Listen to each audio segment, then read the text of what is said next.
नमस्कार, आप सभी का स्वागत है भारत एक्सप्रेस में और मैं हूं स्नेहा आपके साथ। बॉलीवुड एक्टर साहिल खान को महादेव बेटिंग ऐप मामले में गिरफ्तार कर लिया गया है। पुलिस ने उन्हें छत्तीसगढ़ से गिरफ्तार किया है। इससे पहले गुरुवार को पुलिस ने साहिल से इसी मामले में काफी देर तक पूछताछ भी की थी। इसके बाद उन्होंने भागने की कोशिश की थी और काफी लंबे ऑपरेशन के बाद उन्हें पुलिस ने रविवार को गिरफ्तार किया। तो ऐसे में ये सवाल उठता है कि क्या है महादेव बेटिंग ऐप और कैसे एक्टर साहिल खान फंसे इस मामले में। तो सबसे पहले बात करते हैं कि क्या है Mahadev betting app. Mahadev betting app की शुरुआत की थी सौरभ चंद्राकर और रवि उप्पल ने, जो 2012 और 13 के दौरान छत्तीसगढ़ के भिलाई के नेहरू नगर में बहुत ही छोटे कारोबारी थे। कुछ मीडिया रिपोर्ट्स के मुताबिक सौरभ एक जूस की दुकान चलाया करते थे, जबकि रवि उप्पल एक टायर की दुकान चलाते थे।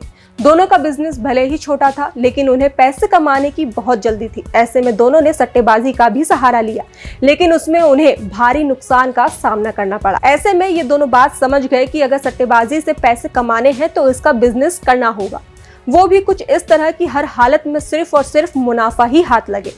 दोनों ने तय किया कि सट्टेबाजी का बिजनेस शुरू किया जाए, लेकिन भारत में सट्टेबाजी गैर कानूनी है, तो दोनों ने दुबई जाने का फैसला किया। वहां जाकर दोनों ने महादेव बेटिंग ऐप के तहत सट्टेबाजी का बिजनेस शुरू किया। ईडी ने अनुमान लगाया है कि सट्टेबाजी बिजनेस से कंपनी के प्रमोटर्स हर महीने करीब 450 करोड़ रुपए कमा रहे थे।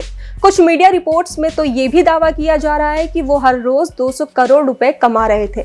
इनका बिजनेस सिर्फ भारत में ही नहीं बल्कि नेपाल, पाकिस्तान और श्रीलंका तक फैला हुआ है। रोज 200 करोड़ रुपए कमाई वाले इस बिजनेस के बारे में सुनकर आपके मन में भी ये बात जरूर आई होगी कि आखिर इस ऐप का बिजनेस मॉडल क्या है।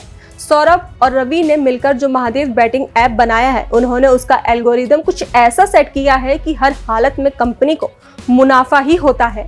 अपने बिजनेस को फैलाने के लिए इन्होंने फ्रेंचाइजी मॉडल चुना और इसके तहत पूरे भारत में करीब 4000 से 5000 पैनल ऑपरेटर बनाए हैं।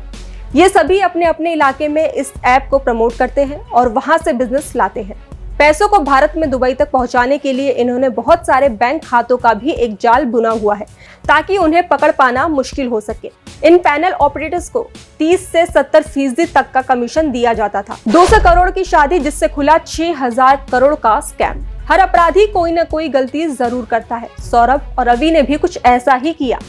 सौरभ ने साल 2023 में फरवरी के महीने में शादी की, जिसमें करीब 200 करोड़ रुपए खर्च किए। जांच एजेंसियों के कान तब खड़े हुए जब पता चला कि ये सारे पैसे कैश में दिए गए हैं। यही सब मामले की जांच शुरू हुई और ईडी ने जगह जगह छापे मारने शुरू कर दिए।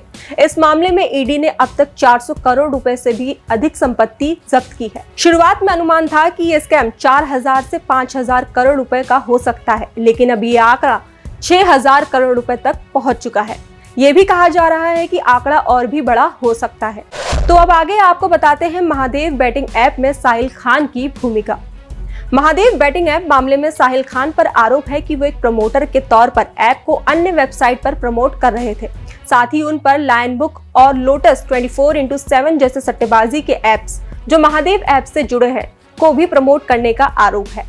महादेव सट्टेबाजी ऐप मामले में साहिल खान को 3 अन्य लोगों के साथ दिसंबर 2023 में पूछताछ के लिए बुलाया गया था। खान ने पूछताछ के दौरान बताया कि जुए के मंच से उनका कोई सीधा जुड़ाव नहीं है। छत्तीसगढ़ से हिरासत में लिए गए साहिल का नाम उन 31 लोगों में शामिल है जिनका नाम महादेव बेटिंग ऐप मामले में प्रमोशन करने से जुड़ा है। जांच में एसआईटी को पता चला है कि साहिल ने न सिर्फ लायन बुक ऐप का प्रचार किया बल्कि उनके कार्यक्रमों में भी भाग लिया। साहिल ने लोटस बुक 24x7 इस सट्टेबाजी ऐप वेबसाइट में भी हिस्सेदारी ली और इसे लॉन्च किया, जो महादेव सट्टेबाजी ऐप नेटवर्क का हिस्सा है। ऐप से जुड़े मामले में मुंबई पुलिस एसआईटी ने साहिल से पूछताछ की, जिसके बाद अग्रिम जमानत के लिए जब साहिल ने अदालत का दरवाजा खटखटाया तो उनकी जमानत याचिका खारिज कर दी गई थी। एसआईटी अब कुछ बड़े वित्तीय और रियल एस्टेट फर्मों और 15,000 करोड़ वाले महादेव सट्टेबाजी ऐप के प्रमोटरों के बीच अवैध लेन देन की जांच कर रही है। साथ ही साहिल के तमाम मोबाइल फोन, लैपटॉप सहित अन्य सबूतों को खंगाल रही है। फिलहाल खबरों में बस इतना ही। बाकी देश और दुनिया की तमाम खबरों के लिए देखते रहिए भारत एक्सप्रेस।